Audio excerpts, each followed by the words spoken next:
Welcome back to the channel. Today we're diving into a topic that shapes the world we live in, the divide between the global north and the global south. What does it mean? Where did it come from? And why is it still relevant today? Let's unpack it. The terms global north and global south are not strictly geographical. They're terms used to describe the socio-economic and political divide between wealthy, industrialized countries and poorer, developing ones. So, while countries like Australia and New Zealand are in the southern hemisphere, they're part of the global north due to their economic status. Confusing, right? Let's break it down. The origins of this divide can be traced back to colonialism. European powers expanded their territories, extracting resources and wealth from colonies in Asia, Africa, and Latin America. This system left a legacy of economic disparity that persists to this day.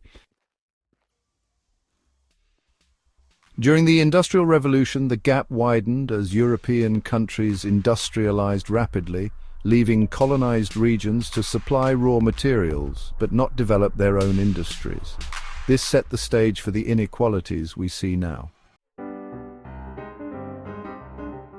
Fast forward to the 20th century and the world was split into three groups: First World, Second World, and Third World during the Cold War. But with the end of the Cold War, the terms global north and global south became more common to reflect economic rather than ideological divides. Today, the global north includes countries like the United States, Canada, Japan, and much of Europe, while the global south encompasses countries in Africa, Latin America, and parts of Asia. The north controls about 70% of global wealth, despite having only 20% of the world's population.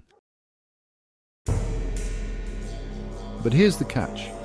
This divide isn't just about money, it's also about power. The global north dominates global institutions like the United Nations, the World Bank, and the International Monetary Fund, setting rules that often disadvantage the South. And while globalization has connected the world, it hasn't erased these inequalities. In fact, it has sometimes made them worse. Companies from the North often exploit cheap labor and resources in the South, while environmental damage disproportionately impacts developing nations. One way to measure this divide is through the Human Development Index, or HDI. The HDI considers factors like life expectancy, education, and income to rank countries. Nations with higher HDI scores, such as those in the global north, tend to have better access to healthcare, education, and economic opportunities. Meanwhile, many countries in the global south face challenges like lower HDI scores due to limited resources and systemic barriers. Climate also plays a significant role in this divide.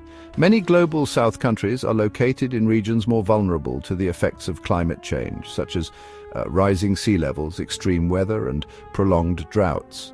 These environmental challenges further hinder economic development and exacerbate inequalities.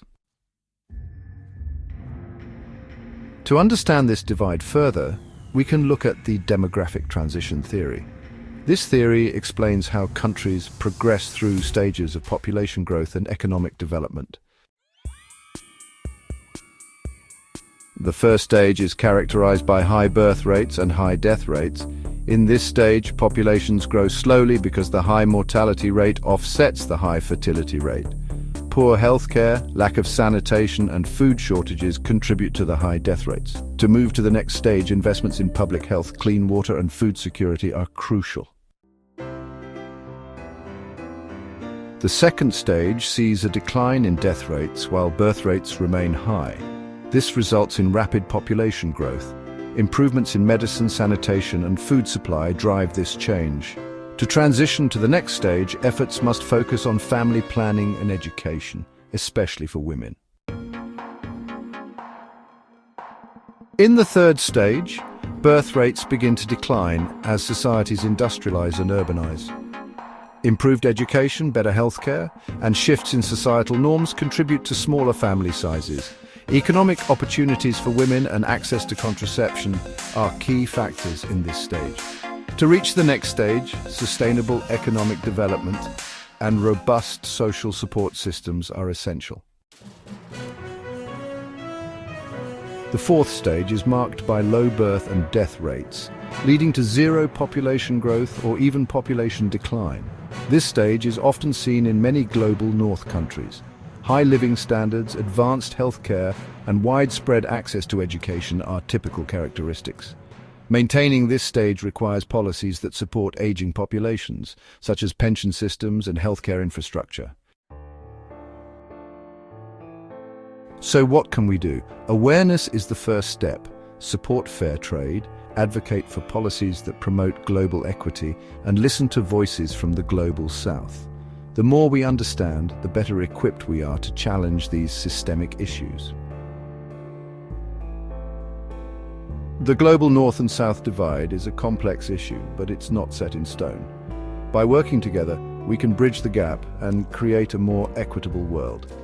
Thanks for watching, and don't forget to like, subscribe, and share your thoughts in the comments below. See you next time.